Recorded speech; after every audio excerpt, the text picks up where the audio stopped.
and look at the periodic table. Okay, I'll share my screen with us.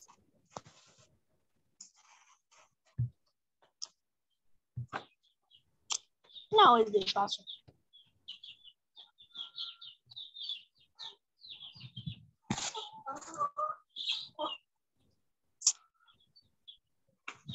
When he's saying you that your took 5 years, I'm also thinking they are really far, but we will catch up with them since we are all in school. That's the most important thing.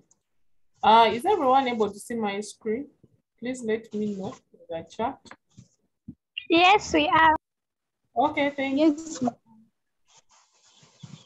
So like I said, today we'll be looking at basically the periodic table. And can I have someone read for us that statement that has just come up on the table? Yes, please. It says, periodic table. Everyone that what this is, or how it came about, or even what it looks like. Okay, so thank you, Imi. I want every one of us to have that question at the back of your mind as we travel through this session. I want you to have that at the back of your mind.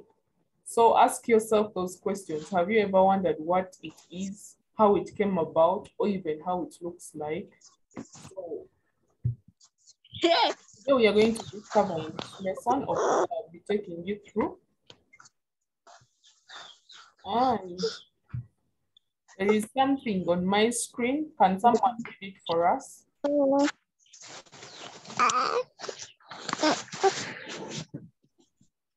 I saw Connie's hand up. Can you read for us what is there?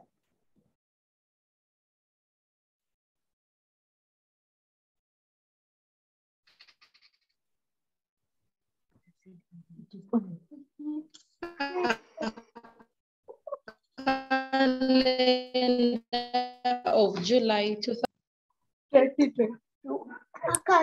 Okay, thank you, Fiona. So can we all see that calendar? I'm going to ask us some questions. That's why I am requesting us to have a close look at it, study it, and find out what you think I would be able to ask, because I want you to memorize it, because I'll ask some few questions on it and we share as we go through the periodic table.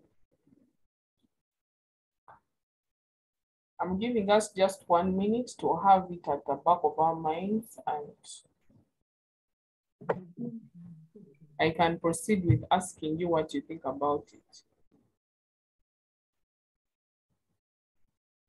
Someone is asking what has been covered so far. We've just begun and we are looking at the periodic table.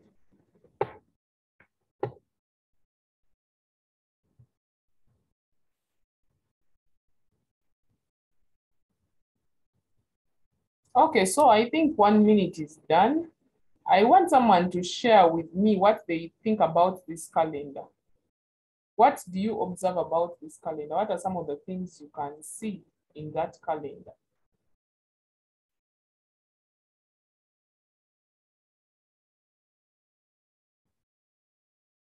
You can as well post in the chat. Can we hear from Connie?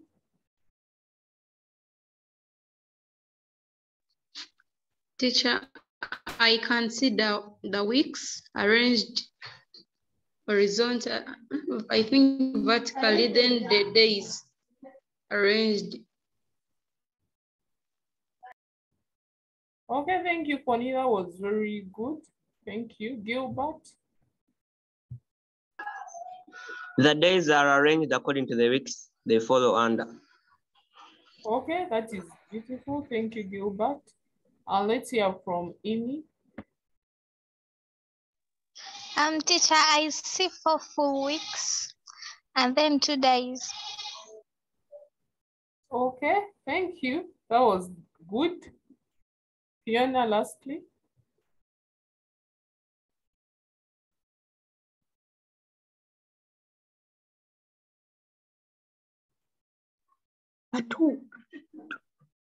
They are the special days indicated on the calendar. Okay, there are the special days indicated in the calendar. Can you draw more light to that, Fiona?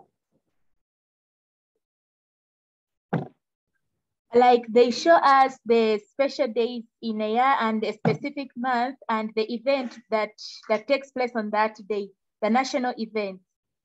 Okay, thank you. That was good. Okay, I can see Ruth is my co-host. Do we have any answers in the chat?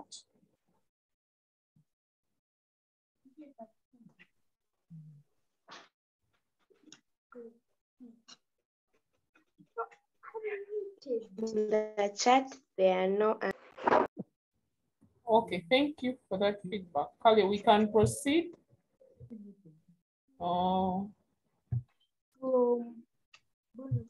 Of course, what I have here is what most of you have mentioned, so I'll just go through it very fast. What you notice about the calendar, first of all, it has 31 days. Oh, there is an S here. It has 31 days that are not arranged in a straight line. So you would expect that if there are 31 days, we would have like a straight line all through and they're all flowing like 1, 2, 3 up to 31. But you realize on that calendar, that's not what is happening. I hope we all took note of that. And then we also have days arranged in weeks and according to days. And you also noticed that when you looked at that calendar, we have the days moving vertically and you have the weeks moving horizontally. And the horizontal ones are what we call rows. And then the vertical ones are what we call columns.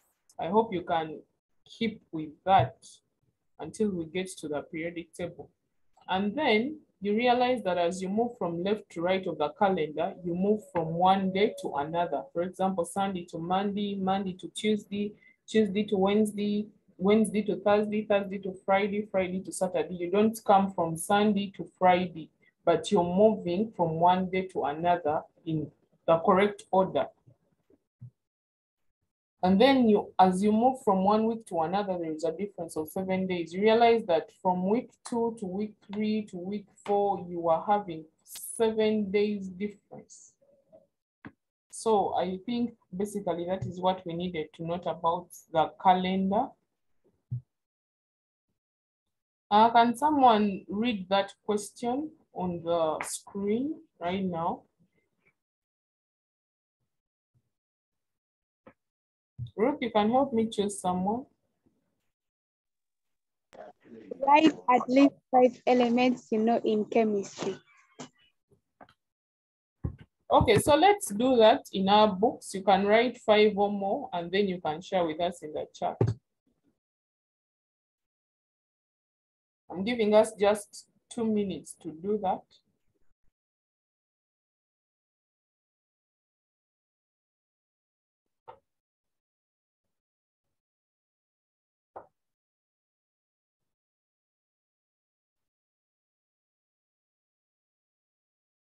And if you can recall very well, for those that have looked at elements, mixtures, and compounds, we looked at some of those things in your different schools.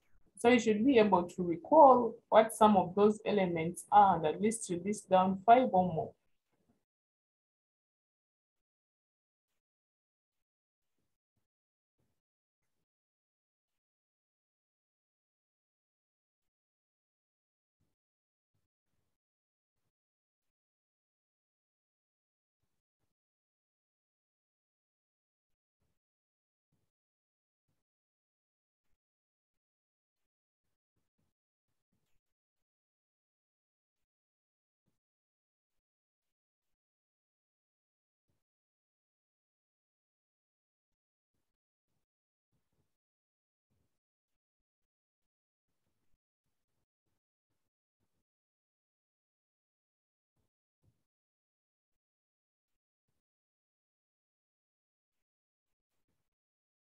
Okay, thank you. Ruth, do you have any answers in the chat?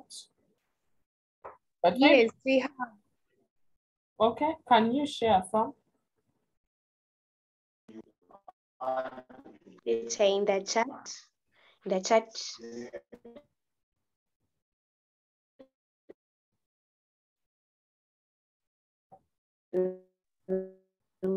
Very. We have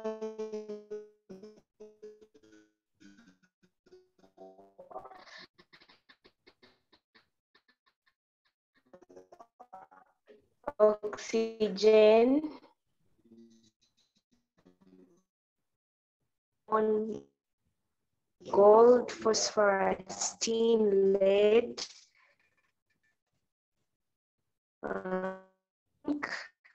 neon,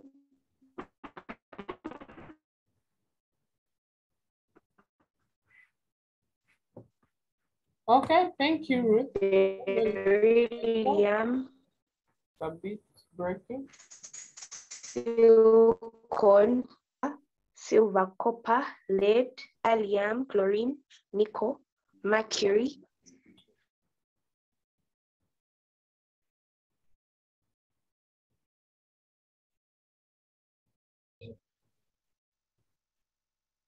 Okay, thank you, Ruth.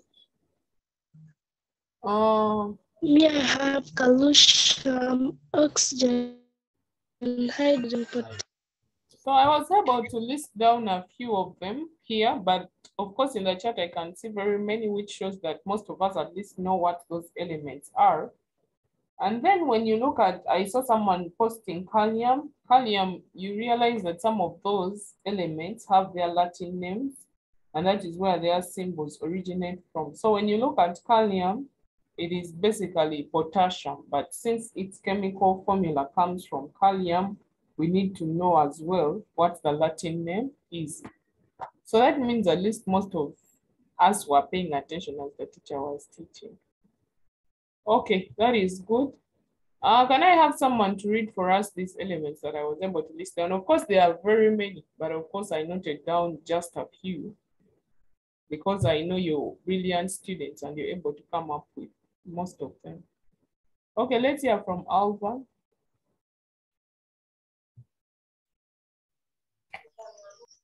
So hydrogen, sodium, helium, oxygen, carbon, beryllium, lithium, magnesium, calcium, chlorine, iodine, potassium, neon. Okay, thank you so much, Alva. And before we move to the next slide, can I have someone to take me through what the symbols of these are in their order? Like I can have one give me one so that we can have at least several people contributing the symbols of these different elements. Now, Ruth, can you help me choose some people? Yes, sodium Na. Sodium Na. Okay. Next.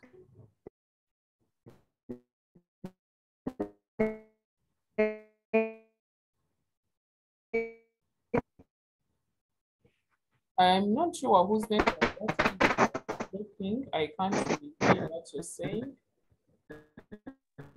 Helium, Sorry? helium is capital He. Okay, very good. Thank you, Claire. And Michelle.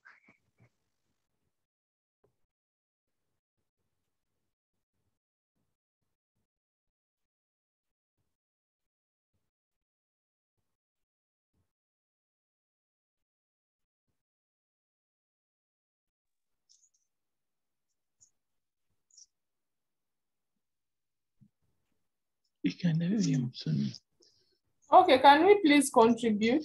Those hands are up. A. Oxygen O. Thank you.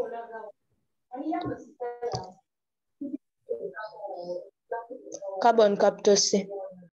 Okay. Teacher, please unmute so that we maintain order. Next. Next is Sharon. Beryllium, it is capital B and small e. Okay, thank you. Then Mabel.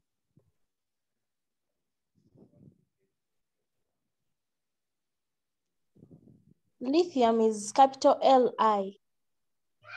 Okay, thank you.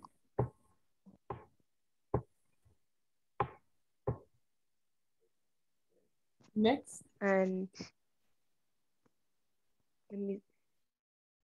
Connie.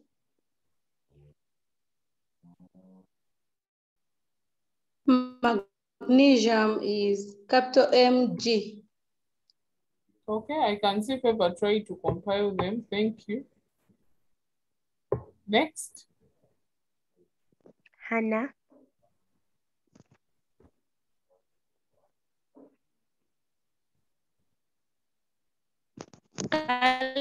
Calcium is capital.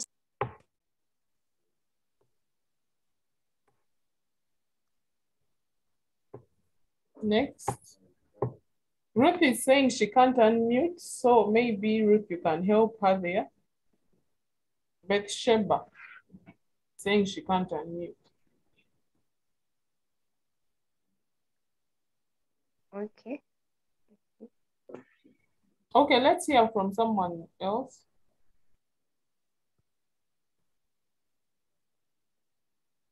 Faith. Jamie. Chlorine is Cl.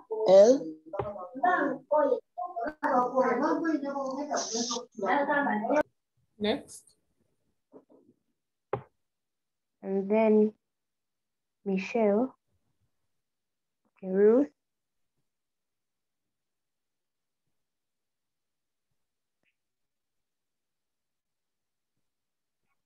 Michelle.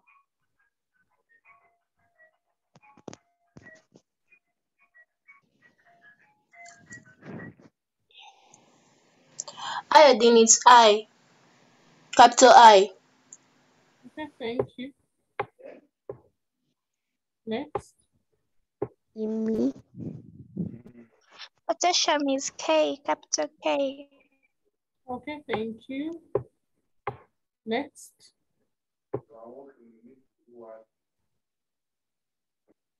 Mabel. Neon is capital N-E. Okay, thank you. And someone didn't Then mention hydrogen. I don't know what hydrogen is.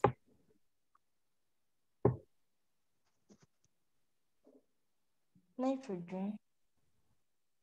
Hydrogen. Ruth.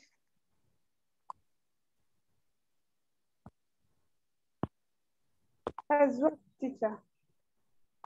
Sorry?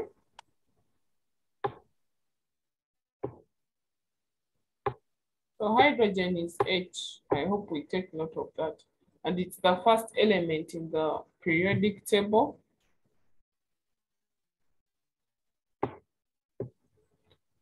Okay, so thank you so much for your contributions. At least now I can rest assured that you paid attention as the teachers were going through those members.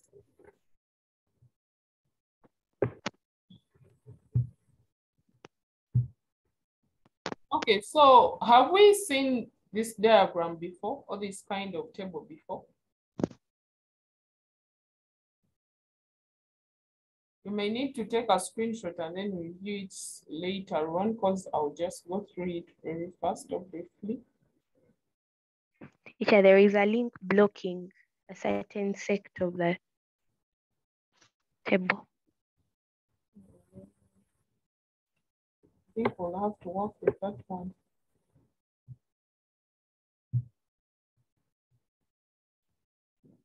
For now, I think we have to work with it. It may not be able to move.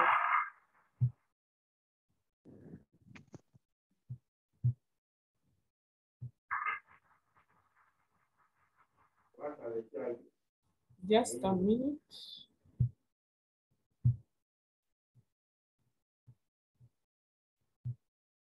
Okay, so we have these different elements in a periodic table.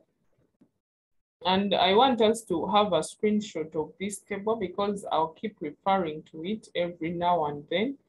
So if you can have maybe a textbook or a picture or at least something that will help you refer back to this periodic table. But of course, here we have a key that is guiding us. If you see a box on any of these elements, that shows it's a what? Who can read for us? If you have a box, what is it representing? Favor.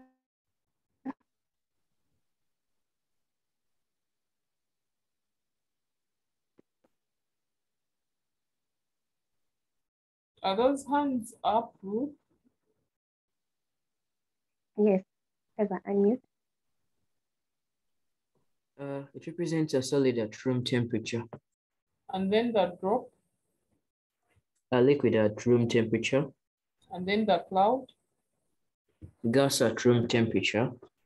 Then we have some other symbol here that I can't describe really. That's radioactive. Radioactive. And then there is a picture of a human being. Artificially made. Okay, thank you, Favor. So I'm going to request us to write down at least 4 elements of the ones having that solid symbol on them. Write down at least 4 elements. Their names and their chemical formula.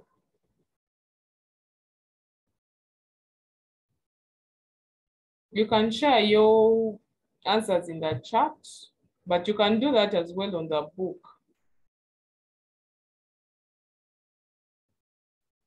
Connie, where are you getting lost? Can you unmute and tell us?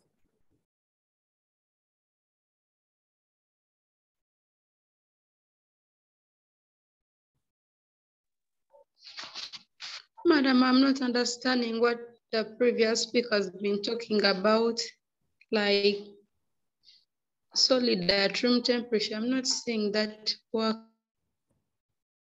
What are you seeing on your screen? Table here. What do you see on your screen? The periodic table of elements. So do you see that diagram there? Yes. So we are looking at, I want you to look at my cursor. Do you see a cloud on where my cursor is? I don't know, maybe. Yes. A pen. Do you see this symbol here?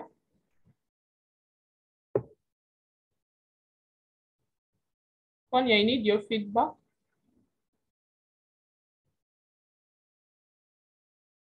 I don't know, have we lost her? Connie has gone off. Okay. Anyways, for those that are watching, you realize that we have this cloud here, and what Favor has been reading is what is in this key here. So that cloud is basically standing for a gas at room temperature. That means that element exists as a gas at room temperature. So we all know that hydrogen is a gas. So I asked us to write down those elements that have the symbol of solid on them. Now, for example, this lithium. You write down lithium, then its chemical formula. For example, the name of lithium is here, the chemical name, and then its chemical formula is Li. So I asked us to write down at least 5 of those elements that exist as solids at room temperature. And then you can as well share in the chat, but you share them as sodium, then its chemical formula. Don't write for me only sodium or only write the chemical formula. I can see some answers in the chat. Thank you for those that are participating in the chat. And I hope at least you're noting down in your book as well. Teacher, the table is not clear. Ruth, maybe you can unmute Bathsheba so that we can know what her problem is. I don't know if the rest are also finding the same challenge that the table is not clear. Let me see. with truth.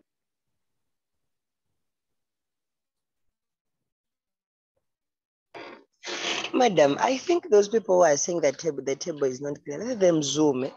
They try to zoom where you're explaining, then they will get it. Everybody, when you leave it at the normal size, it's not clear. But if you try to zoom, it will be okay. Oh, okay. Thank you. Dawson. Yes, madam. Okay, I think we've had, so we can zoom in so that you can be able to get what I'm saying. Okay, thank you so much for those that are sharing. But I can see Gilbert, please make sure your potassium is capital K and then your lead is capital P. It's very important to take note of how those chemical formulae are written. And then I want us to write at least 5 examples of the gases that we can see. What are some of those gases that you can see? Same thing, you write the name and then the chemical formula for the gases that you can observe in that periodic table.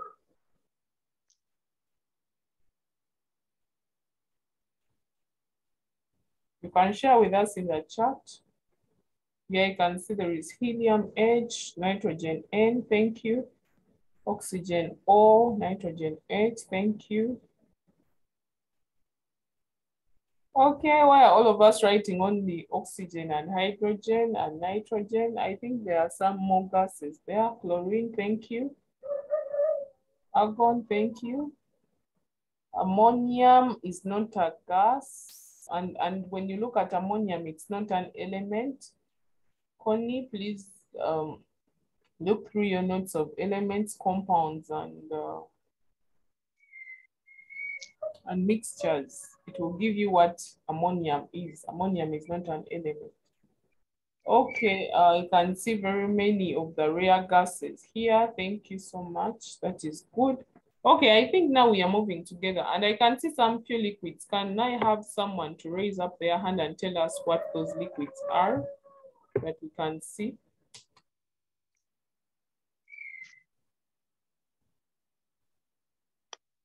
We're having Gilbert and Faith. Okay. I see mercury as a liquid. And then, so I guess I'm seeing only mercury. Okay, thank you, Faith. Someone that is seeing another element? Collagen.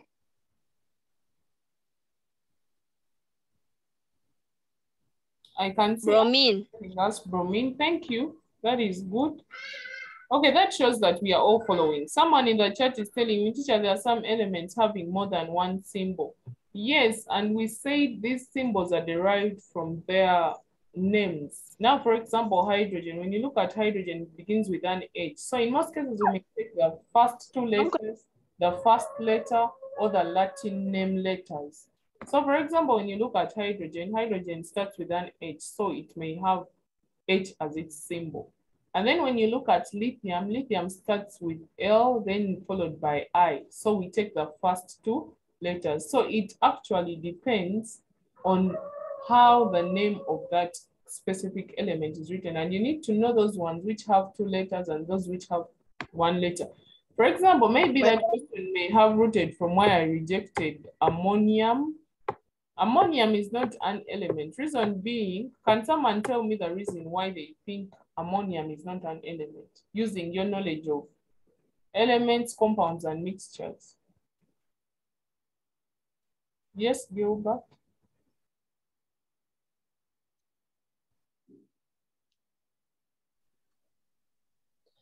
Ammonium is a mixture of nitrogen and hydrogen. Okay, thank you, Gilbert. That was good.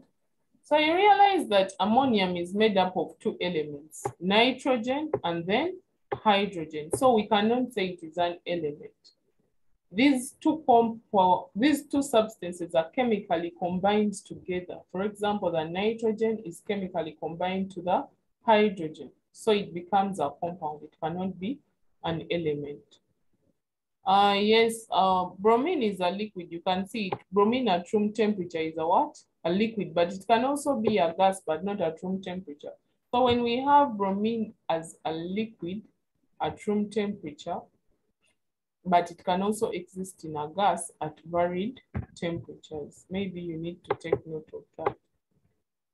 Okay, thank you for your contributions. I think we can move to something else. Like I told you, you need a periodic table by your side so that you can keep referring to it.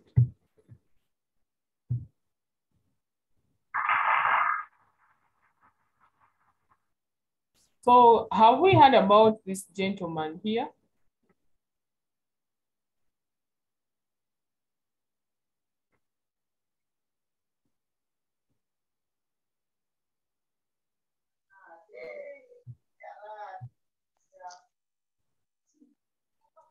Okay, someone is saying no, someone is saying yes.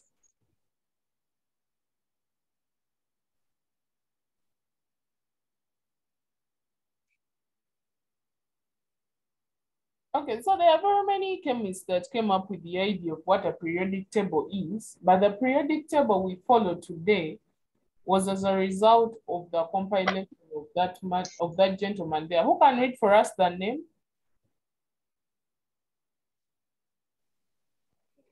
Let's hear from Heather.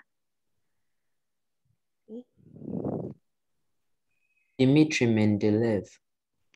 Yes, thank you, Favor. So he's called Dmitry Mendeleev, and he's the one that came up with that idea of how we should arrange the elements in the way they are arranged. Otherwise, we would have found when every element is on its own. But he suggested that we come up with these elements. And what we are going to look at from now onwards is an idea of what this gentleman came up with.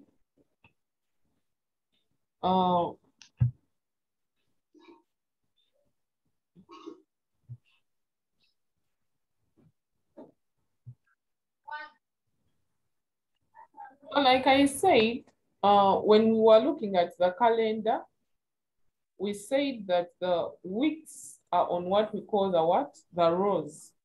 So like, for example, here, what you're seeing these arrows doing is showing you the periods of a periodic table.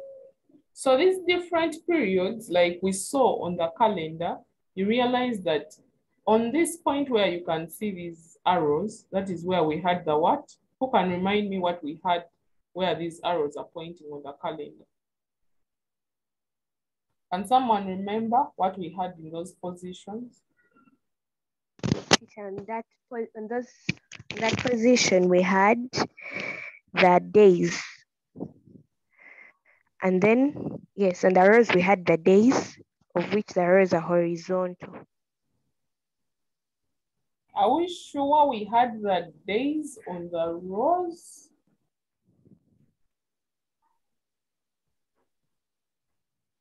No, we had the week number. Okay, very good. So we had the week number on the rows. So in that case, when we are looking at the periodic table, the rows now become the what?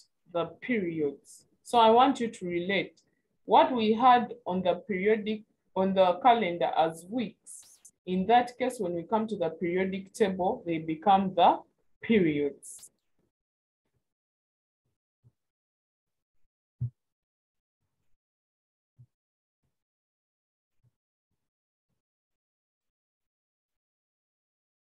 So for example, we have periods are equal to rows. And then from your left to your right, I want you to note those questions down in your book or somewhere, because I'll go back to the periodic table and then you will let me know what we have in those rows. So please note down those questions somewhere so that I can display the periodic table for those that weren't able to get it. But those that were able to get it, you can as well go ahead and answer the questions.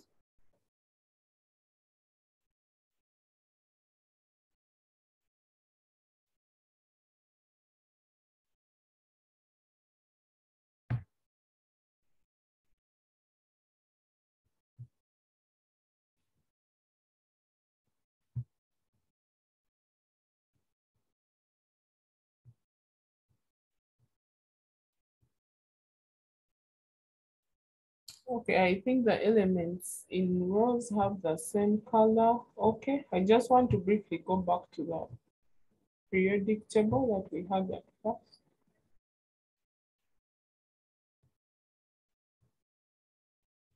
Okay, there we are.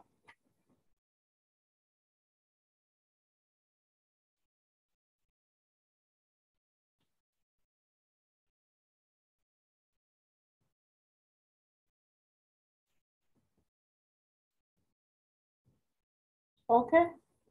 Ruth, do we have some answers in the chat? Because I don't see any hands up.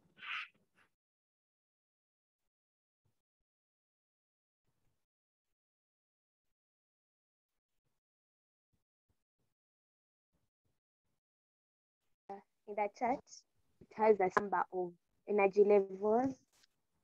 And then Felice says she thinks that elements in rows have the same color. Gilbert says water shells. Hannah says they are all solids. I don't think it's true. Then the hands up. Let's hear from Abby.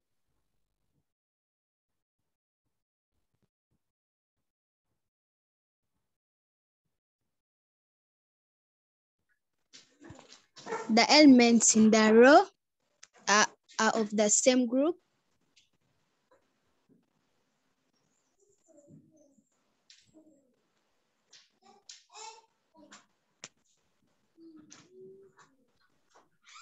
Yes. Okay. Then let's hear also from Connie.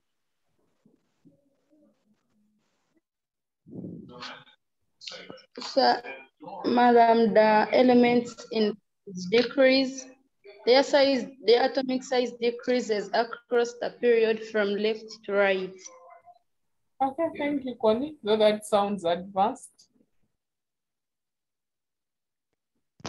Then Gilbert.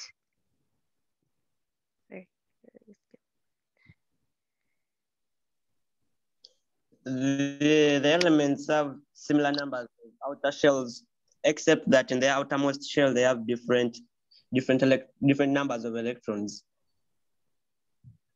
Okay, thank you.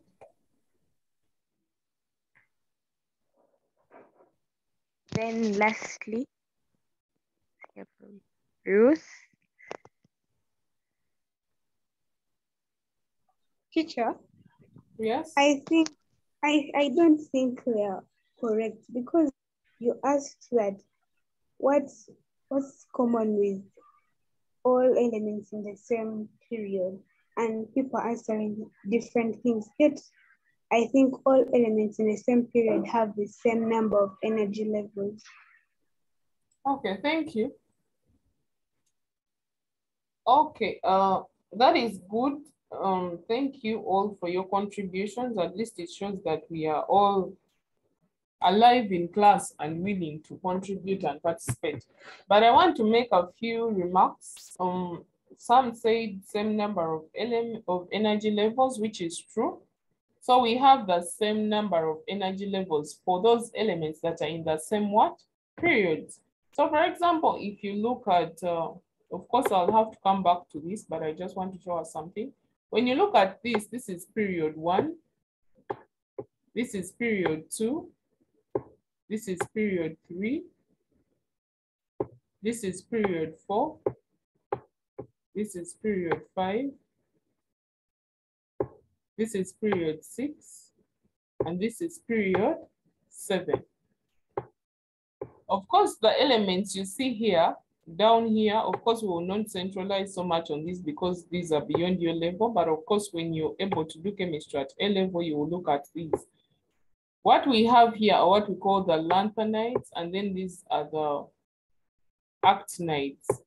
But of course, we don't really want to go into those, but this is generally what the periodic table is.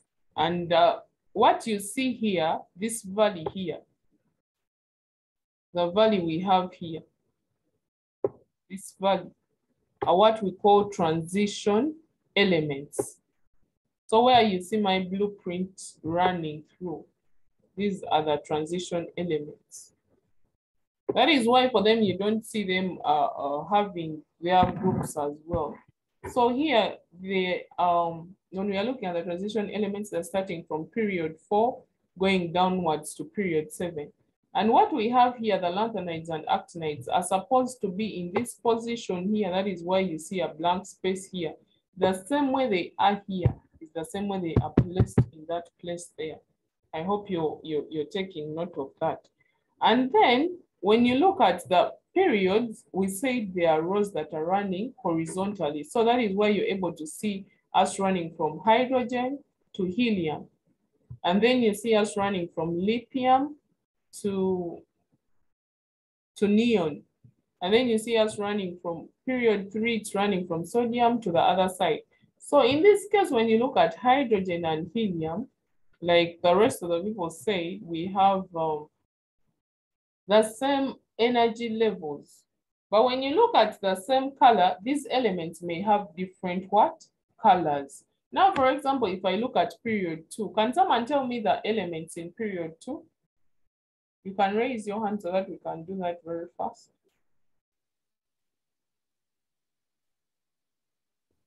Me? Period 2, we have lithium, beryllium, boron, carbon, nitrogen, oxygen, fluorine, and neon. Okay, very good. Thank you, Amy. So we have those different elements. And you notice that we say this box here shows that that is a solid. And then this cloud here shows that it is a what? It's a gas. So when you say they all have the same color, that may be that may not be as correct, because we cannot be sure that the color of the gas is the same color as the what? As the solid. So that one may not as well be a convenient answer. And then I also saw someone saying they are all solids. Like I've explained, you see this box here is showing those are solids and these are gases. So we cannot agree with that answer. And then they are in the same group. The same group, as we look at the groups, you will notice that your answer is not as correct as you would expect, the person that wrote that in the chat. And then they have the same number of electrons, but they have different number of electrons, but same energy levels. So you realize that these different elements have different energy levels. And like I said, that is what we'll look at. For now, I don't want to go into the details before we look at groups. Okay, that said, do we have any questions before we move to discussing the groups?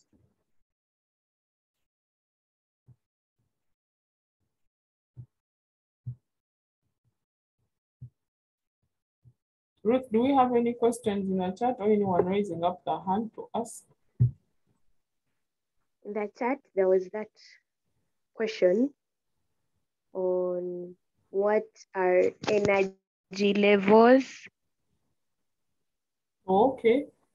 Yes. The energy levels, we are going to get there. And then let me see. There are no hands up. Okay. I think we Thank can you. proceed. Who can tell us what the groups are and how we can locate them on the periodic table?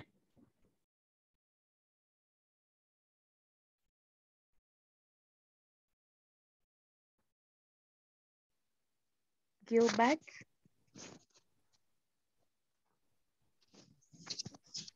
Yes, the groups are found, they are located going in the columns from up to down. So each element in its configuration, it has one outermost element, two outermost, three, okay, like that. So in their outermost shell, it's how they are grouped into their groups. Okay, thank you, Gilbert. From group 1 to group 8. Okay, thank you. Anyone else? Yeah, Tiami. Abby?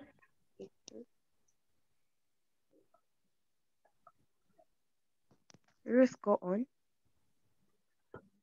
Teacher, I think groups are the vertical columns of the periodic table.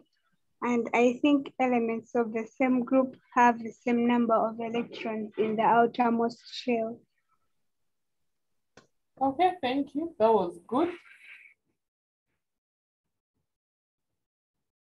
Any other hand? No. Okay, so like Gilbert and Ruth have shared, we see the groups running vertically. So this is one of the groups. This is the other group. This is the other group. This is the other group. The next group. The next group. And then this is another group. Now the difference here, for example, when I was writing periods, I was writing them in Hindu Arabic numerals. Who can tell me how we write the groups? Because for the periods, we use Hindu Arabic. What do we use when writing the groups?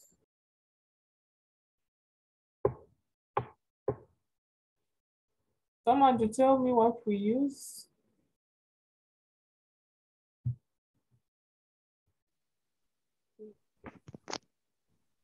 Bathsheba.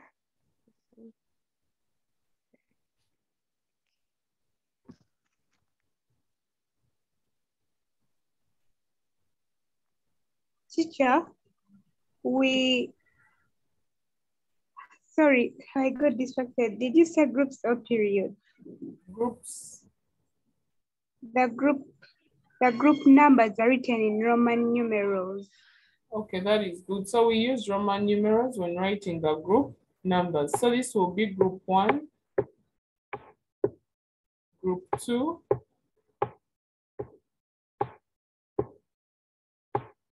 this will be group 3,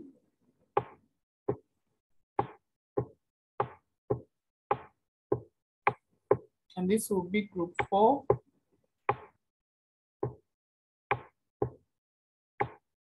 This is group 5, group 6, group 7, and then group 8. So in total, we have how many groups and how many periods in a periodic table? You can post your findings in the chat. How many groups do we have on a periodic table and how many periods do we have?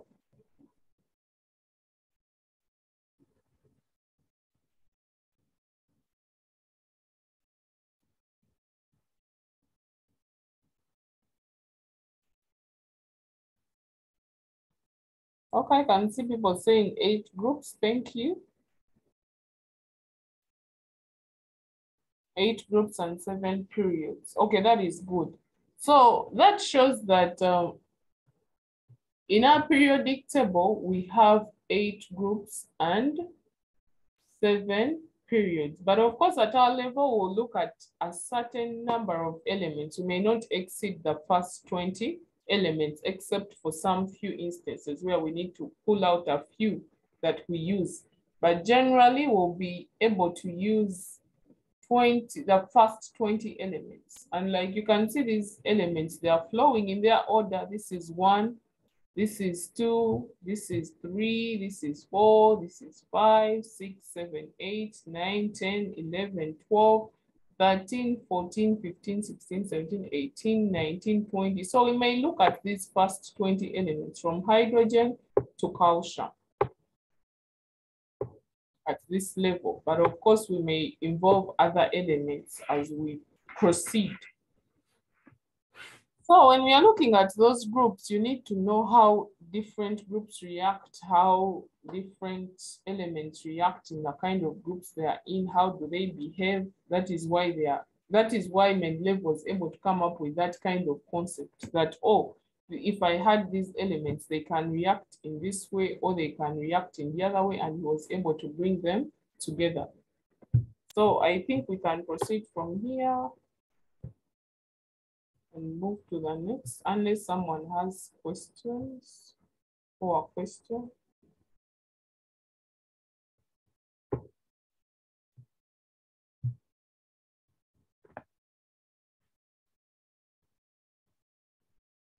I do have a question. Yes, For this, for the periodic table, is it possible for the elements not to be, okay, the upper number that is near the what? The state of matter at room temperature. For example, if I have rubidium, okay, barium this side, 56 at the top. So when I put this, I don't know, if I could write, if I put this other two groups, sorry, two periods that you said we shall look at later. If I put lanthanum near barium, it's from 56 to 57. And then to lutetium, sorry, it goes to 72. Does that mean, okay. And then, yes, there is a point where I saw, did I see it? I don't know if I'm getting your question right, but I just want to answer according to what I have picked from your question. Then if I haven't answered it, then you can ask again. Okay. Madam. Yes, please. Malcolm, eh? Sorry? It's me, Malcolm. Yes, please. In the chat, someone is saying that she has not understood the thing of groups period, like which is written in Roman numerals. So I don't know whether you can repeat before you go very further, because she's asking in the chat. Okay, thank you, Malcolm. Can you explain? I have a feeling you've understood that part. So can you tell how what we have said about Roman numerals and Hindu-Arabic? Okay, like, let me explain. They have said that we are having what we call the groups, and there is what we call the periods. And now, when we talk about the groups are the ones that are up. I don't know how to, in fact, let me use words, I don't know. But the periods, okay, the periods are the one that we write in the Hindu-Arabic numerals, the periods. And now it comes to the groups. The groups, we write them in numbers. I don't know, teacher, whether I've tried to explain to her well the way you wanted. Okay, thank you, Malcolm. That was a good trial. So we say that when you're writing these periods, you write in Hindu-Arabic. Hindu-Arabic are 1, 2, 3, the normal numbers you use. Then when you're looking at the groups, you use Roman numerals. So you have to write the groups in Roman numerals like I have illustrated here. At least I've written for the first 3 groups. For the first 4 groups. So you proceed continuously like that. And I said for these ones, we do not give them groups because they fall in a different category, which we call the transition elements. The transition elements don't really have a group because of their nature. And like I said, we cannot look at those at senior 2 level. Of course, you'll have to first build your chemistry. And then maybe when you get to senior 3 or A level, you will look at the transition elements. That is why they do not have groups. So when we are looking at these, we look at group 1, group 2, group 3, 4. And then when you come to the periods, you use the normal numbers. You use 1, 2, 3, 4, 5, 6, 7, 8. Sorry, 7, up to 7, because the periods end at 7. And then to answer Ruth's question, you are saying if we put these here, and like I explained, I said these lanthanides and actinides are meant to be here. But you realize that the periodic table would have been larger if we get all these elements and put them here, because now you have to come from this last element here to bring back these 72 up to here. But of course, they are meant to be there. That's why these spaces are there. But then, like I said, Mendeleev came up with this kind of periodic table after studying these different elements. That is why I cannot get beryllium and say beryllium, which has a 4, I am going to add more 2 elements and bring it where there is maybe strontium. That is not possible because of its existence, the way it behaves. And like I said, we are going to look at the energy levels, but I don't want to open that subject right now. But of course, maybe when we draw those energy levels, you'll understand why these elements are positioned the way they are positioned. I don't know, Ruth, Teacher, answer. Teacher, I think I've got the clear way to ask. I was asking now these like hydrogen has 1 at the top close to that icon of gas at room temperature, then 1 this side down, yeah. So my question was, is there a definite what as to why he kept on skipping? Because when I see boron follows carbon with 11, then 12, then nitrogen, there is a gap of 2. Okay, then 2 from 14 to 16, then 19, that is again a 3. So I think that's what I was trying to ask. Okay. Maybe would there be a statement to help me understand what these 2 numbers mean in each box? Okay, now like you see this carbon here that is separate. Are you seeing where my pencil is? Here. Yes. So you realize that carbon has a 6 on top and a 12 at the bottom. Are you seeing that? This one, okay, yes, is the chemical symbol for carbon.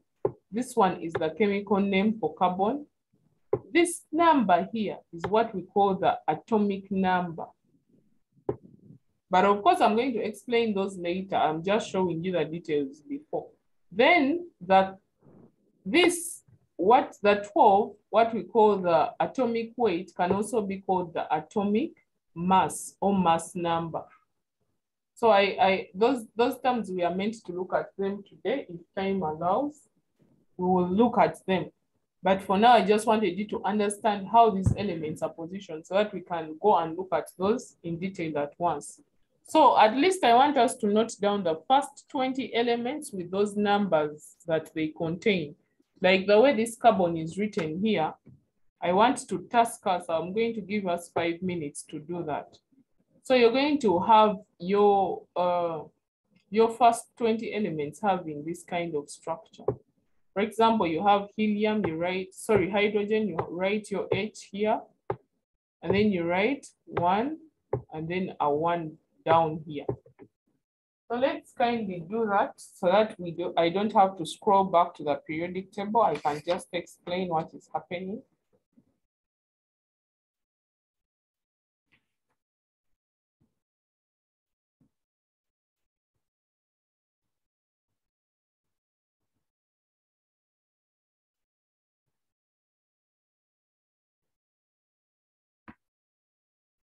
I can see some raised hands. Connie?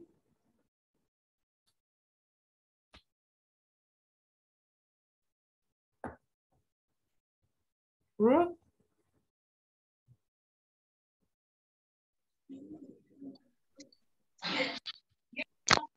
But Madam, our teacher told us that for our level, the periodic table has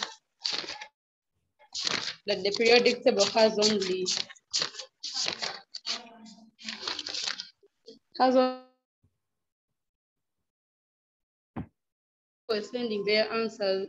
Sample had 7 periods.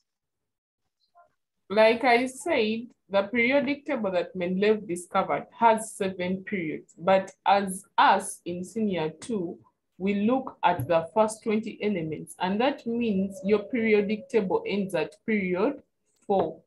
I think I said that, Connie, if you are following through. Because the 20th element. Yes, teacher. So at that point, Yes, I clarified. But thank you. Yes, madam.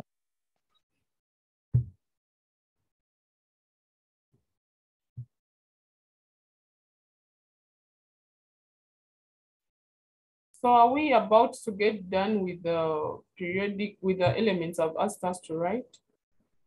I can get feedback in the chat.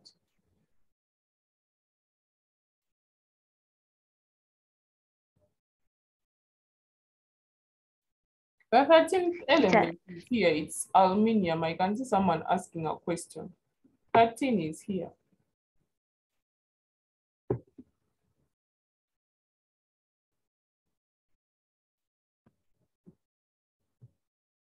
I had someone say, teacher.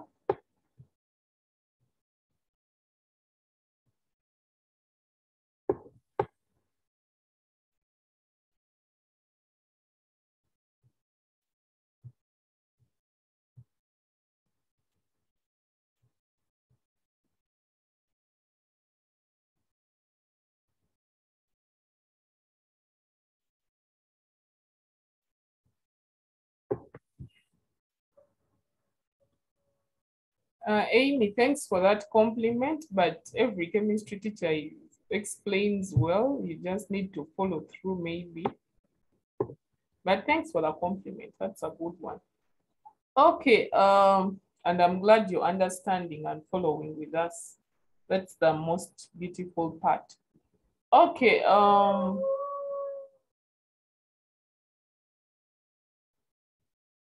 please, Ruth, I like that, and I always give my students a task of composing a song for those first 20 elements so that they're able to memorize them. Because I remember when I was in senior 2, our teacher told us to compose a song. Until today, I can recall those elements because of that. So I would want you to compose a song or something that can help you remember. I know you as youngsters, you know a way of memorizing those things. So for us, when we were there, we used to say, of course, I'm going to go through this very fast just to give you a version on how you can compose your own. Madam. To remember. Madam. Yes? In the chat, someone is saying that he already has a song. Okay. That is yes. Good. She can share with us. Let me tell her to, I think, let her raise the hand, then we just select her and she starts. Okay, as we do that, there is someone saying that the numbers were exchanged. Yes, I wanted someone to discover that, and thank you. When you look at the atomic number, it was exchanged with because when you're writing carbon, you're supposed to write a 6 down, and then the 12 is supposed to be up, not like the way this one was written. So thank you for noticing that. So for all the elements we've written, I expect that you have the atomic mass and then the mass number down. She's saying she can't unmute. I don't know, is Ruth there? Maybe she would help.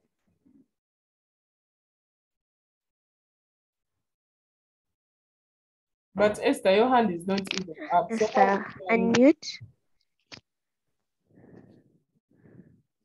Okay, teacher. Teacher, can you hear me? Yes, I can. Okay, it's like, for us, we just say something like, let me say, yeah, it's like a song, but we just say, Honey Helen loved it, but did not offer full meal. So Maggie and Simon played soccer continuously, and people complained. That's it.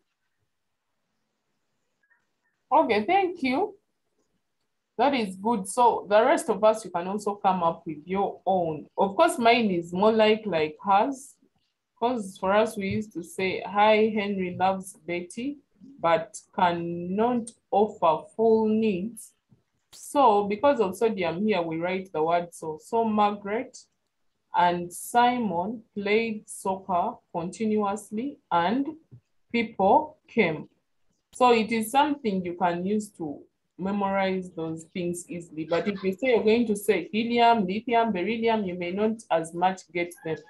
So you just need to understand how those elements are arranged, and then you come up with words that will easily help you recall what that element is. For example, if I say hi Henry, hi means hydrogen, Henry means helium. So they should be able to connect you to what that element is. not just composing a song to enjoy, but also as you enjoy, you remember the elements.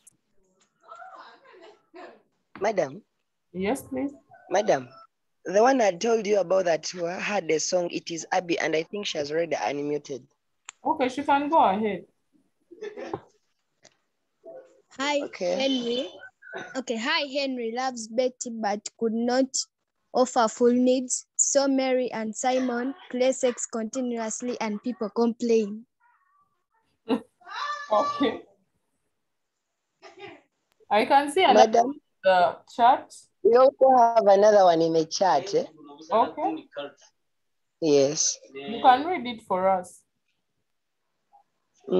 She's saying, Honorable Henry loves Betty, but could not offer full needs. So Mary and Simon played soccer continuously and people complained. So he has changed the Honorable Henry. Okay, that is good. So as long as you can memorize, I think it's a good thing. The rest of us can also get our songs and then we can share them on WhatsApp or even in the next lesson. Okay, that is it for there. And for now, I think we can move to the next slides and cover something else. So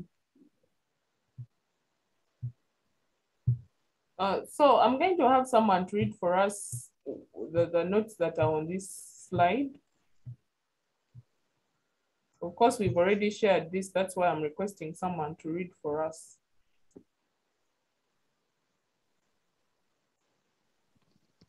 Okay. The hands up. Michelle.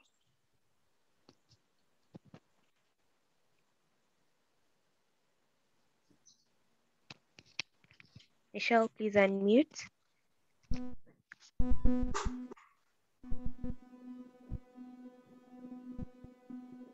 Okay, we can't get Michelle. Imi.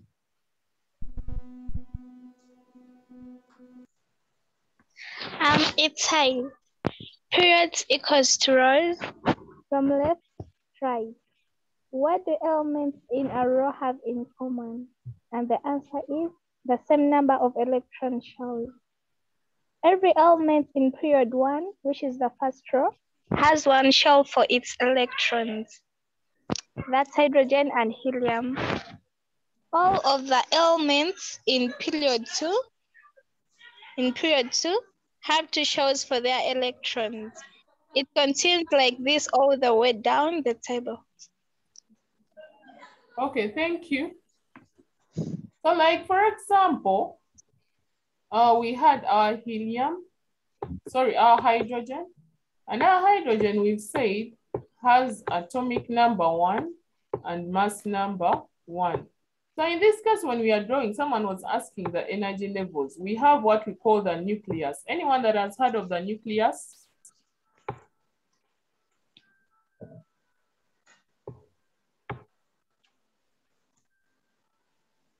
Respond in the chat with a yes or no.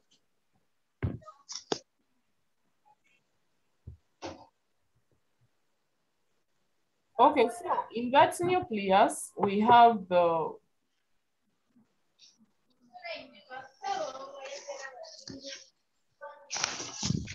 someone is saying in front of the atom. So we have what we call the protons and then the what?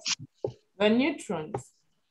But this one here in the middle is the nucleus because it has the protons and then the neutrons.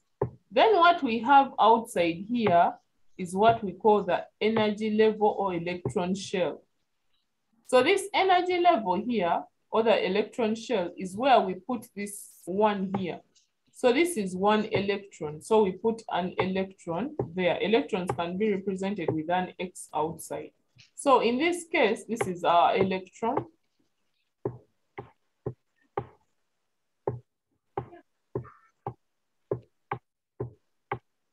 And this is our energy level.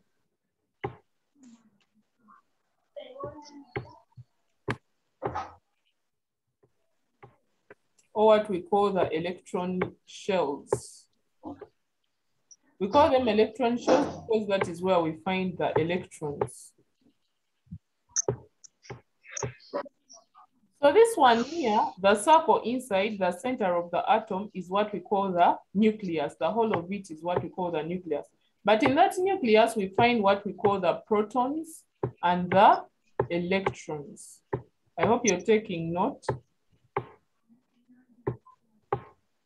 So in this case, we have three particles in the what? In the atom.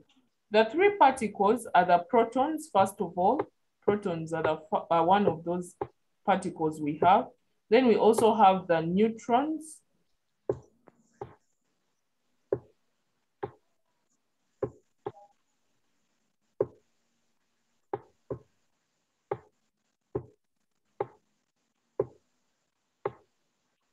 So we have our neutrons here and the protons. Those two are found in the nucleus of an atom. Then on the energy level or the electron shell, we find what we call the electrons.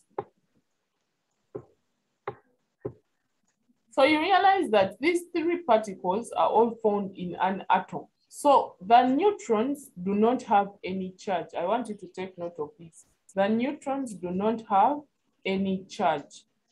Why, when you look at the protons are positively charged. So they have a positive. And then the electrons are negatively charged. I want you to understand that bit. So if we have our atom in its stable state, now for example, the atom we are looking at is hydrogen. Hydrogen has a nucleus, and inside that nucleus, we have the protons that are positively charged and the neutrons that do not carry any charge.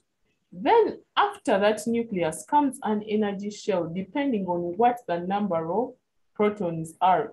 So in this case, that energy shell will have the electrons, and those electrons are negatively charged.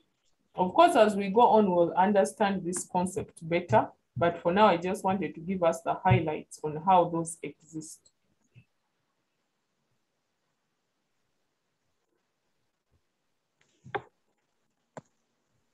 I don't know if we are using the chat for questions or answers, because I don't know what's happening. The chat seems to be increasing at a very high speed. Ruth, are there any questions in the chat or answers? No, it's just being misused instead.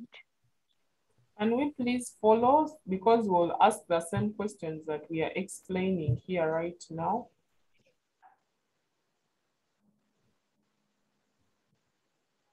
So like I explained on the groups, this one I'll just go fast because I've already explained this. As we explained on the groups, you see these arrows are showing you the different groups that are on the periodic table. So you look at the columns are those that run vertically. So those are the groups. So we have a question here. Can someone read it for us? And depending on what we've so far discussed, you tell me what you think a periodic table is at this point. Okay. Connie?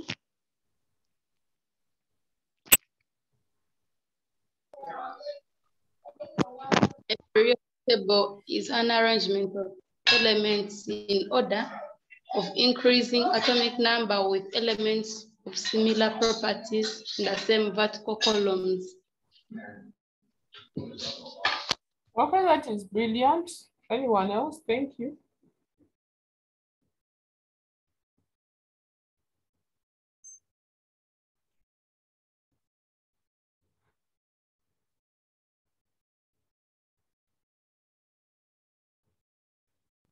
From Imi?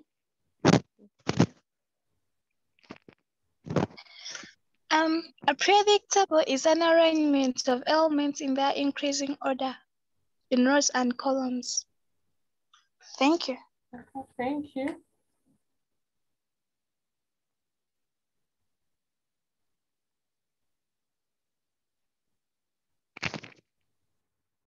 Okay. Then Feather. Sorry, Feather. The periodic table is a tabular arrangement of chemical elements that is arranged by increasing atomic number and groups elements according to their recurring properties. Okay, thank you all. Those are all brilliant answers, and I hope someone who didn't know this topic as yet can now define what a periodic table is. So I will not repeat what has been said because at least we were able to relate those different properties. So now can someone read this for us? There was a question in that chat. I hope maybe you can attend her before. From Mary, she says, what makes electrons negatively charged and protons positively charged? Okay, I saw that question, but we'll look at it later. Or even we can all go and find out, and then in the next lesson, we can tell each other what we found out. Because for now, we are not really dwelling on that. That's why I didn't want to answer it.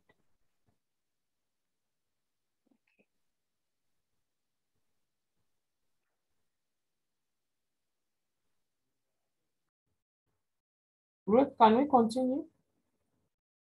Yes, teacher. I asked someone. Oh, there are some hands up.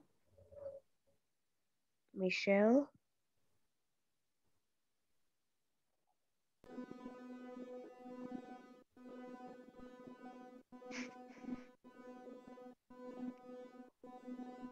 Let's hear from Amy. The slide says, what is the periodic table?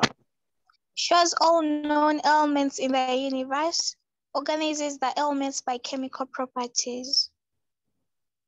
Okay, thank you. That is good. So I realize that this periodic table shows all the different elements that exist in the world as found out by the different scientists. And then you also need to understand that it organizes them according to their chemical properties. It is important to understand how those different elements are arranged, because it is not just that they admired to arrange them in numbers, but because of their different chemical properties, they were able to come up with those different elements. And research shows that by 1869, only 63 elements had been discovered. And by 2019, we realized that 118 elements had been what? Discovered. So this is a beautiful thing where you keep discovering things and adding them to the required procedures. Okay, I think we can proceed.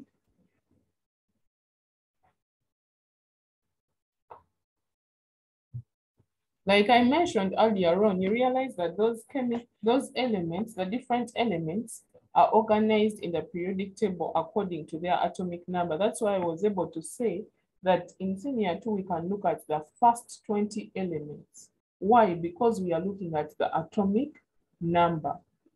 Can I see the hands of those that were able to write down those elements like I instructed? For example, having the atomic number. Please raise up your hand. Of course, we are not going to choose you, but I need to know the number of those that were moving with us. Like I say, you're writing the different numbers, helium. Only 2 people wrote that in a class of about 40. Only 4 people now, the rest.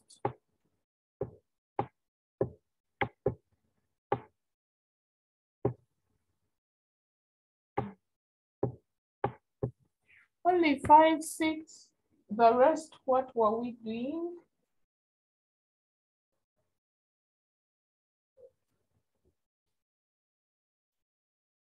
Only 10 out of 40. Okay, the rest of us, I hope we will also come on board. I am wondering if we do not know how to raise our hands or anything, but otherwise we would be able to know what to do at that point.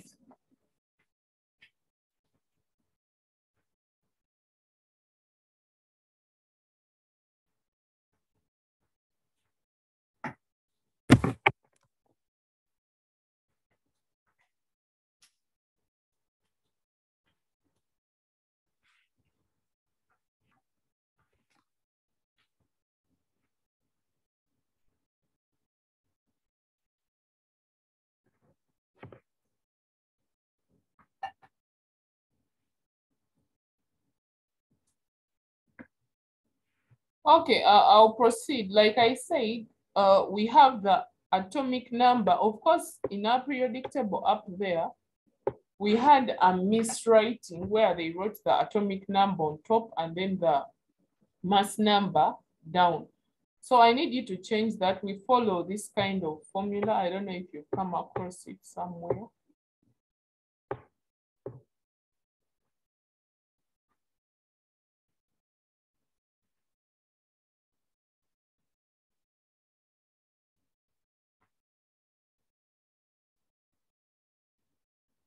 Where we have there, then we have X as our element and then Z as our atomic number.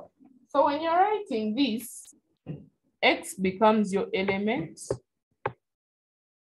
I want us to follow through keenly.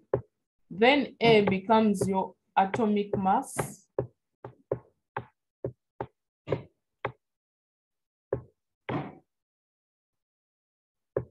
This is your atomic mass. And then this is your atomic number. This one here, the Z stands for atomic number.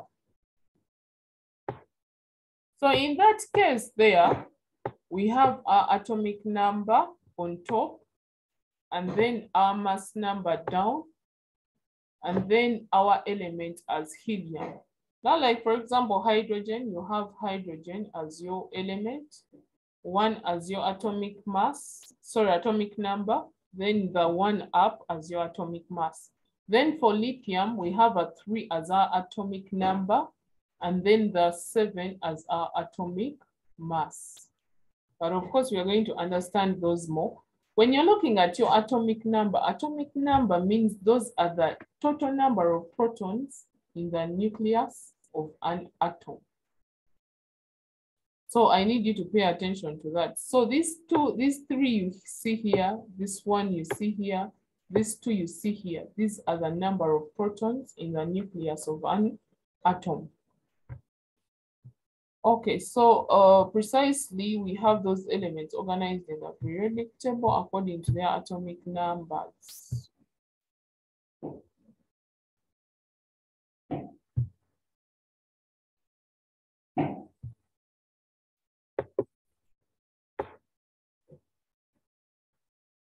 Now, like we may have it here. Can I have someone to read for us? Of course, this diagram here is showing us the nucleus, and in that nucleus we said we have the what? The protons and the neutrons. I need you to remember that. Okay, someone can read for us. Okay, from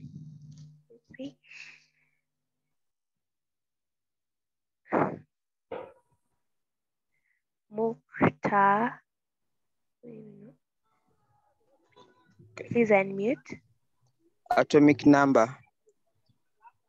This refers to how many protons an atom of that element has.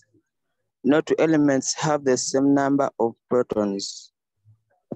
Okay, thank you. That is good. So when we looked at the periodic table, I can quickly go back there just briefly for us to see that.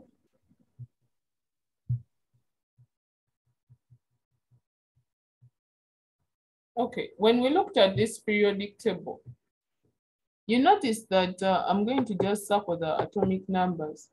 This one here is our atomic number, 1, and then 2, then 3, then 4, then 5, 6.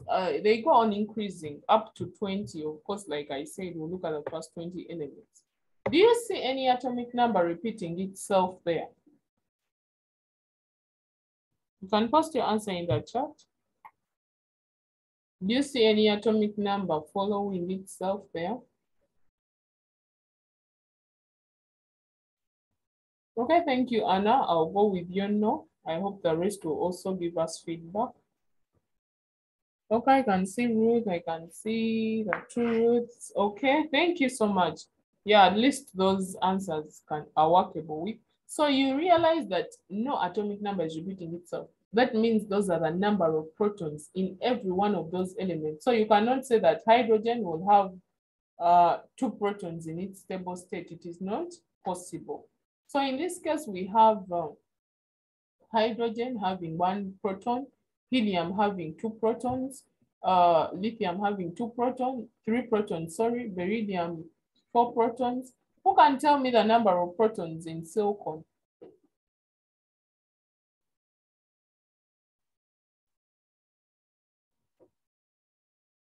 I can see a 14, thank you. That was fast. Okay, someone to tell me the number of protons in chlorine.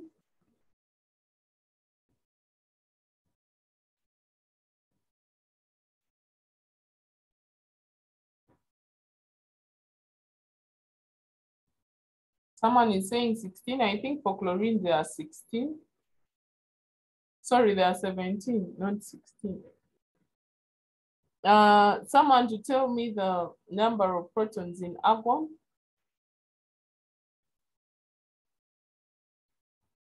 Argon.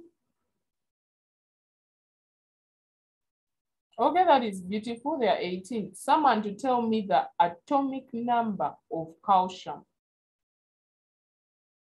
Atomic number of calcium.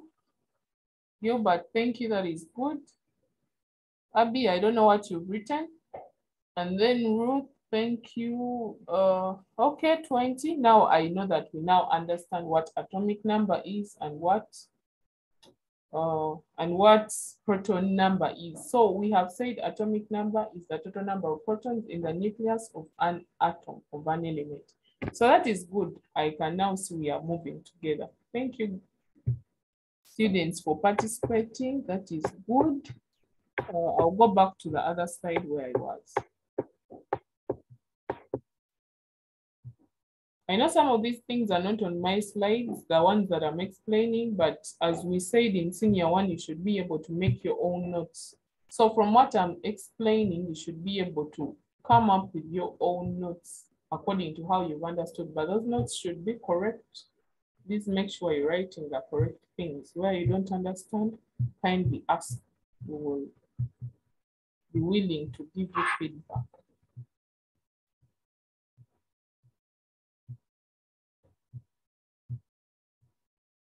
Okay, so at this point, and I think I've explained that.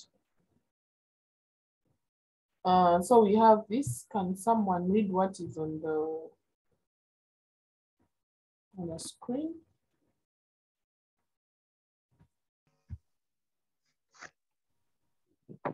Let's have Mary. Atomic mass. Atomic mass refers to the weight of the atom. It is derived at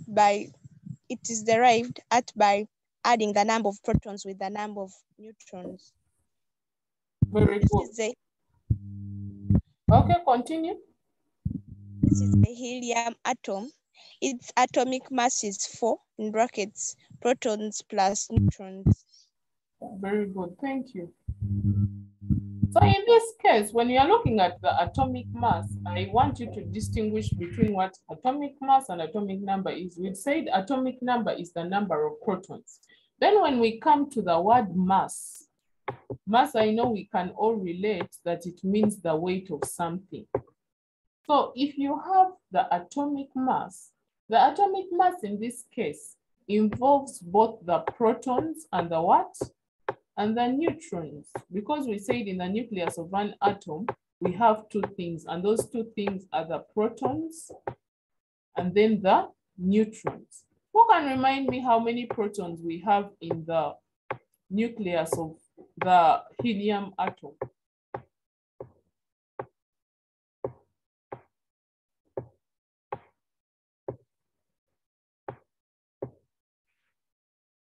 Ruth, please help me there. Okay, sorry. So there is, let me see, Amy. 2, they are 2. They are 2, very good. Thank you, Amy. So in this case, if we have 2 protons, there is another number on top of that helium atom. Who knows what that number is called? Because I've been explaining it over and over again. Who knows the name of that number?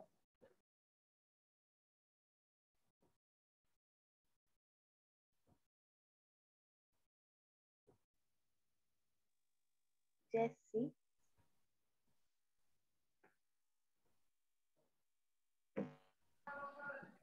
It's the atomic mass. It's the atomic mass. Very good. Thank you. I've even clapped for you. So we have said that here we can get our atomic mass by adding the number of protons with the number of what? Of neutrons. But in this case, I need to find what my neutrons are. But I have my atomic mass, which you have said is 4 for helium. And Imi told us that the protons in that helium atom are 2. Who can tell me how I can find my neutrons?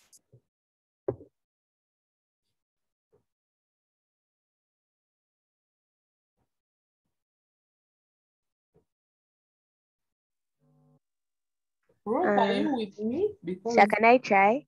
Yes, please. To get the neutrons, I get the atomic mass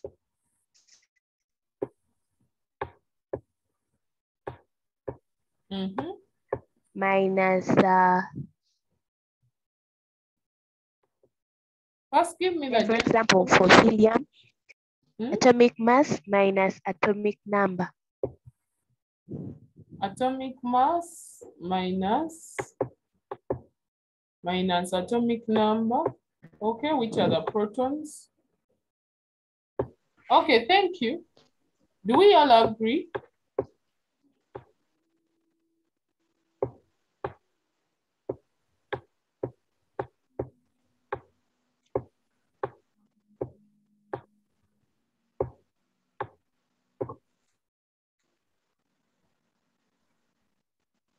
Okay, yeah, so in that case, we have our atomic mass is equal to the number of protons, which we said is Z, plus the number of neutrons.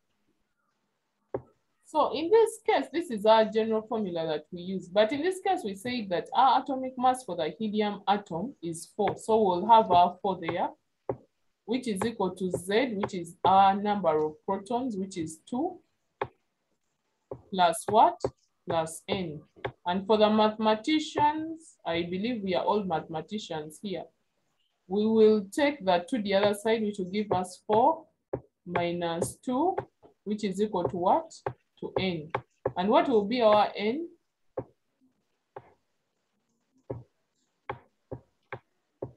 Our N is equal to 2. So that means the number of neutrons in the helium atom are 2 neutrons.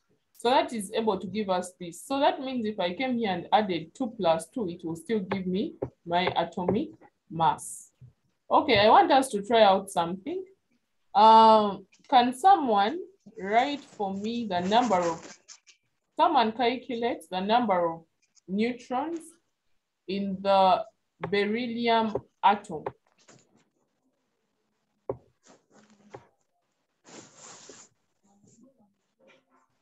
Can someone calculate for us the number of neutrons in the beryllium atom?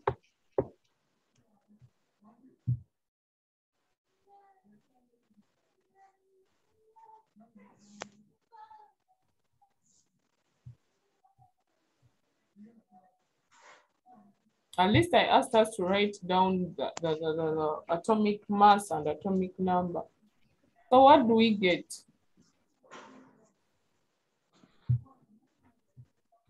Please, let's use the charts right now for solutions. Let's avoid calling other people's names where it's unnecessary for now.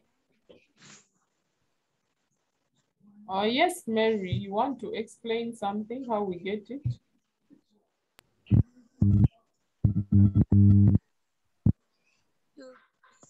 I got beryllium, which is 9.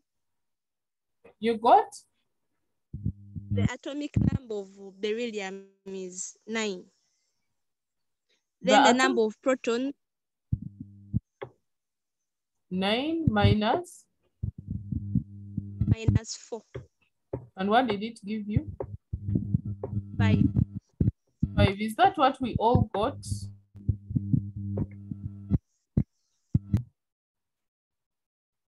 Okay, thank you, Mary. That was good. Okay, thank you all. I can see some people are responding that they got 5, which is a good thing. I hope you wrote the formula as well. So we said that the atomic mass of beryllium is 9 and the atomic number of beryllium is 4. When you subtract, you get the number of neutrons. So I want to task us, can we get the number of neutrons in calcium?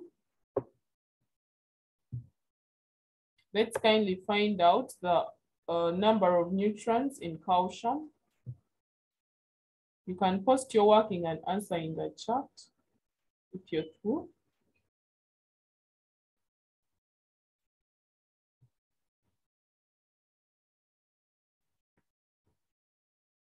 Please make sure you're trying out, don't just admire other people's answers.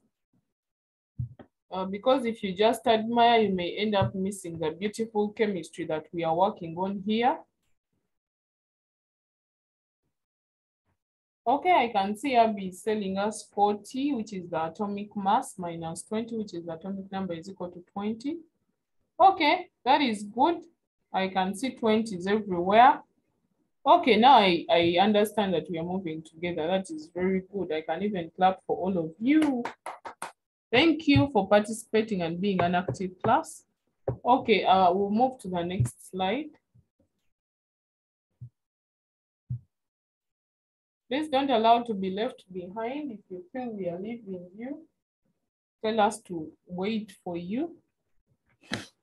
Okay, I have something here I want us to talk about as well, which is the valency electrons. Can someone read for us what is on the screen?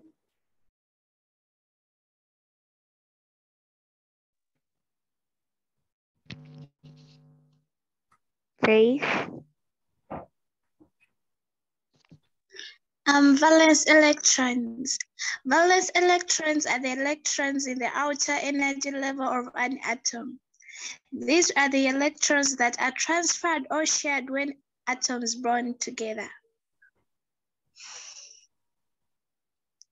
Thank you. Okay, thank you. That is good. So we are looking at valency electrons, and valency electrons are the electrons in the outer energy level of an atom.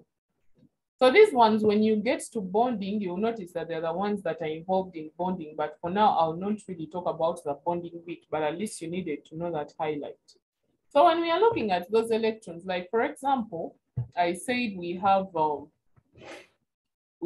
hydrogen, which is a 1-1. And remember, when we are drawing these energy levels, we look at the atomic number. I want you to understand that. We look at the atomic number, not the atomic mass. So if I am drawing the energy level of hydrogen, what we call the valency electrons are those electrons that are found in the energy levels. So for hydrogen, we said it has only 1. So we have our protons inside the nucleus and then the neutrons. So in this case, this one here is what we call a valency electron, this one here.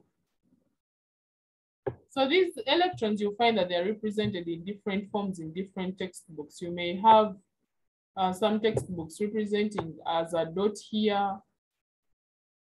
You may have others representing as an X, depending on which textbook you're reading. So don't be confused. As long as you're representing the right electrons, you should be able to use either a dot or this.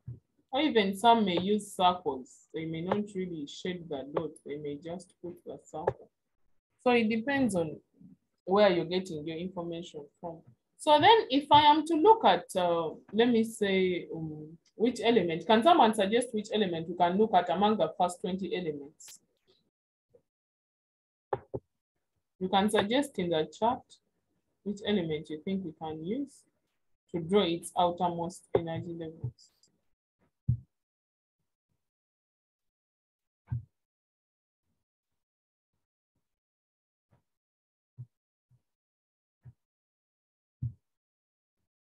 Okay, I can see someone is saying chlorine, another one oxygen. Okay, so the one saying chlorine, what is the atomic number of chlorine?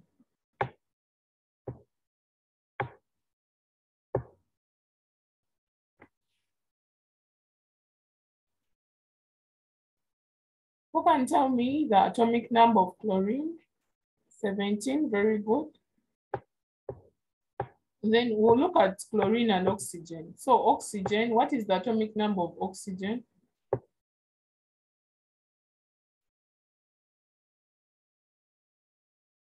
The rest you'll try out in your book or even after this class to see if you have learned. So for oxygen, it's 8, thank you. So we are going to first draw the one for chlorine. So for chlorine, first of all, we have our nucleus, of which we said our nucleus has the protons, we represent them as P, and then the neutrons as N. So first of all, we are going to have our innermost energy level. And our innermost energy level at this point, you see there are 17, but our innermost energy level has only 2 electrons and it becomes full.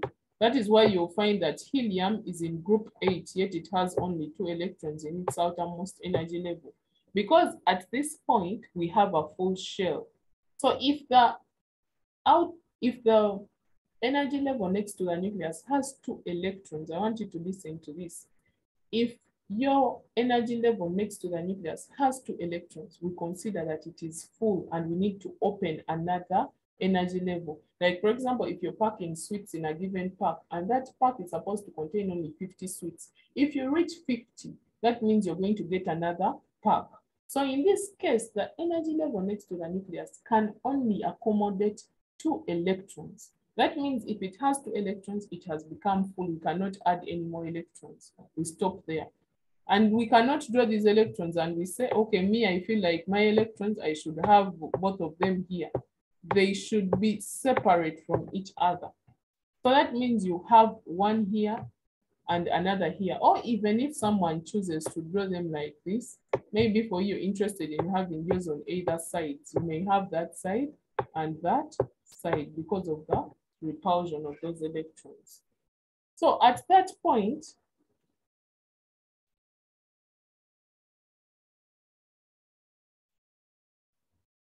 yes, Paul, that is right. Thank you for that. Okay, now we have the next energy level. Of course, you're supposed to use a compass to draw definite circles, but for me, I may not be able to do that. So please don't use a freehand. Maybe I need to make that correction. So please use a compass to draw these circles, or you may improvise and use a bottle top, Vaseline top, any, of course, but it should be a definite circle.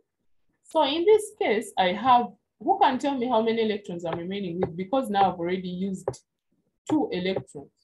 Who can tell me how many electrons I'm remaining with here? Okay, Anna says 15. Do we all agree?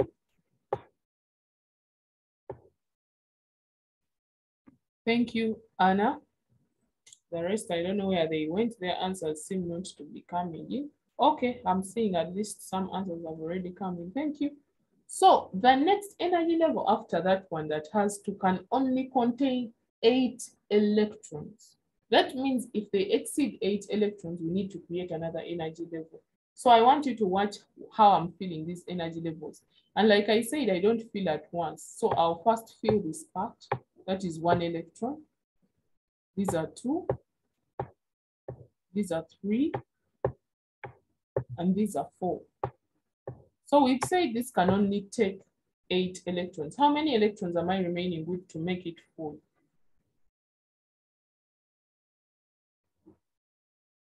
Someone says something. How many electrons am I remaining with to make it full? I've made already 8. I've already made 4 electrons only at this point. So how many electrons am I remaining with? Thank you, Cynthia. There are 4 electrons. So that means I'm going to continue the cycle the same way I came in. So that means I'll have my X here, my other electron. Now those are 5, 6, 7, and then 8. So in this case, I had remained with 15 electrons, but now I have removed 8 from those 15. How many electrons am I remaining with? Someone to tell me very fast. We had 15 electrons remaining, but now we have removed the 8. How many electrons are remaining with? 7. Beautiful, thank you. So if we have 7 electrons remaining, that means we are going to draw another shell, which will take those 7. Oh, my circles are really beautiful, but now please don't laugh, but bear with them.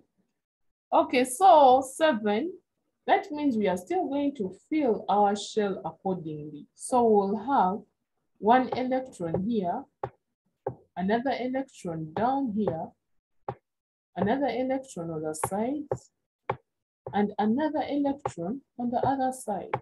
But of course, you have to follow the order on how you're feeding those electrons. So I started with this upper part. That means I'm going to fill, I've so far filled 4, so I'm remaining with 3 more electrons. So I come back to where I started from. I add another electron there. I come here, I add another electron there. I come here and add another electron. So those are 7 electrons. You realize that this one has remained alone, Bambi. For it has no other companion to make the 7 electrons. So when I talk about valency electrons, those 7 electrons are the valency electrons in the chlorine atom, because they are the ones that are covering the outermost energy level of the chlorine atom. I don't know if that makes sense to us. Anyone with a question at that point, you can raise your hand.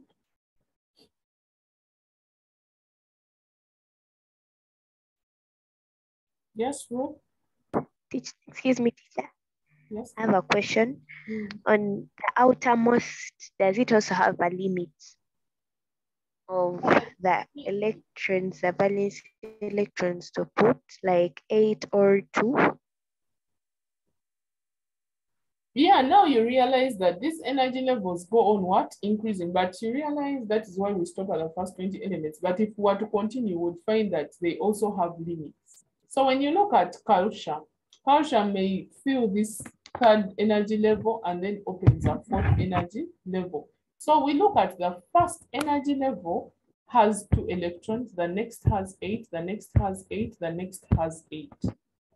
Does that answer your question, Ruth? So if it reaches 8, it closes and then you need to open another one. It closes and then you need to open another one. So that is how it happens. Does that answer your question? Yes, teacher, yes. Okay, let's try out the one for oxygen in our books and someone can tell me what to do about that oxygen energy level. If you're through with drawing the one for oxygen, you can raise your hand and you tell me what I should do. That, as you mentioned, I follow your steps and work it out here. Or even we can ask you to share the screen. I don't know if it's possible. If we can't make you a co-host, so maybe we'll stick to Judith. You'll hide Daniela after sharing with us how you've drawn your oxygen atom.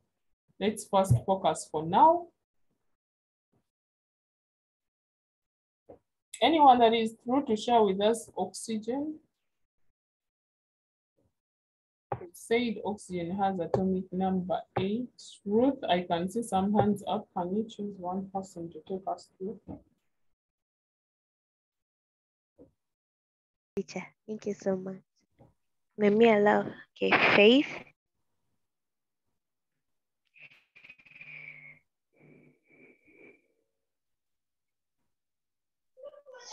Okay, teacher, I'm to share about oxygen.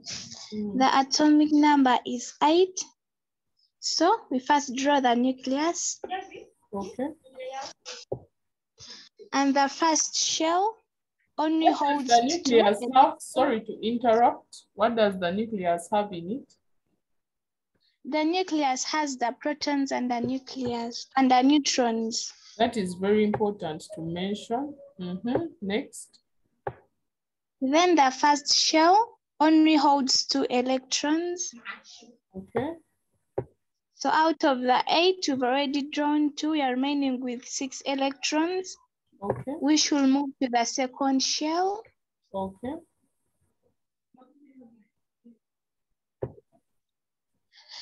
So remember, we have to pair 2 electrons. So let's have the first pair on the energy level.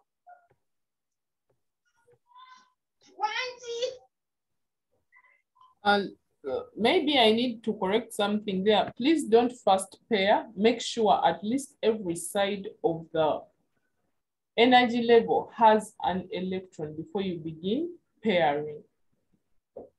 Okay, teacher, thanks for the correction. Okay.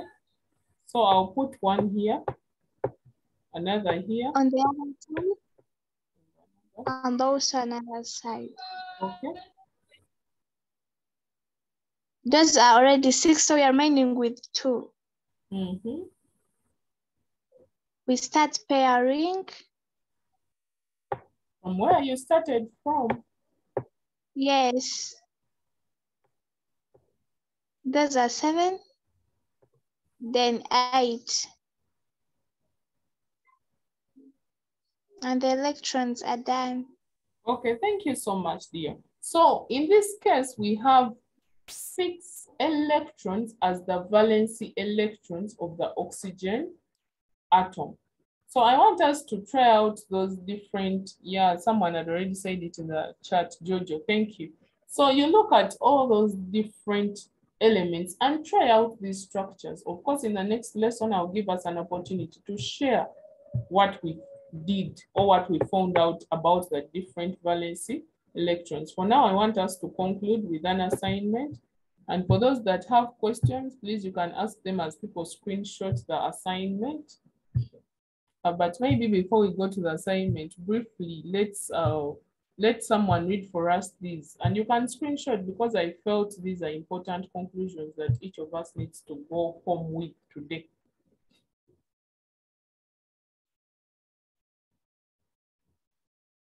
And I see some people have already gone off, maybe because of MBs and things. Mufta. Sorry. Conclusion. Yeah. Any atom of an element contains particles called protons, neutrons, and electrons. Protons are positively charged. Neutrons carry no charge.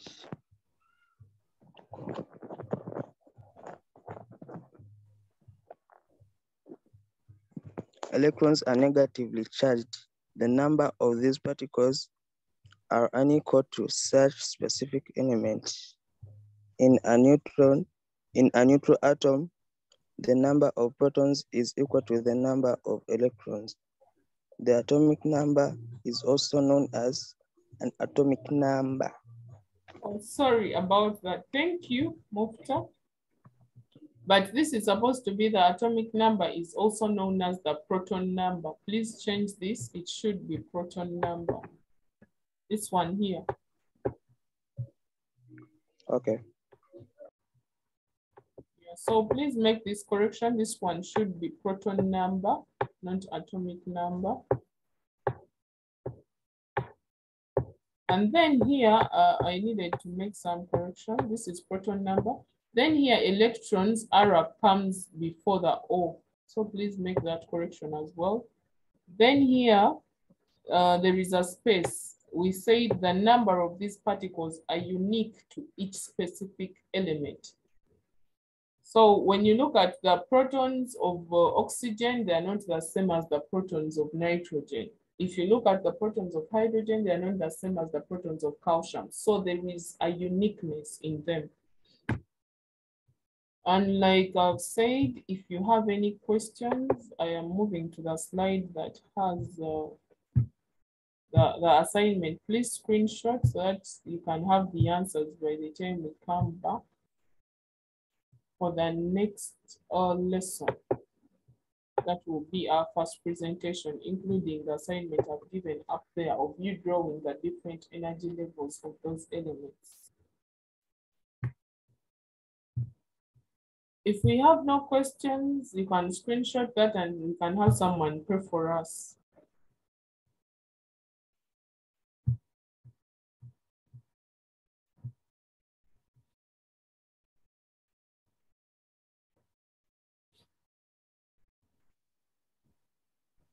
Connie has a question.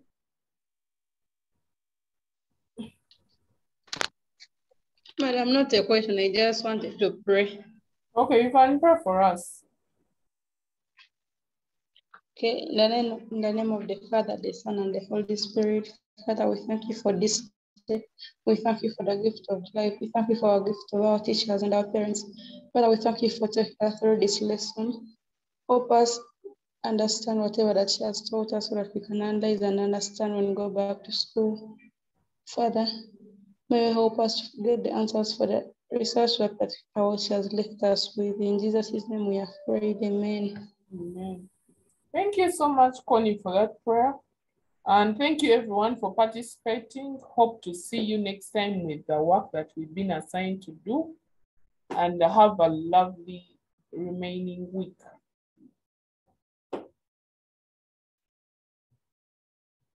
My name is Shamata, and it was good having you all. You are an active class and keep it up. God bless you. Have a blessed evening.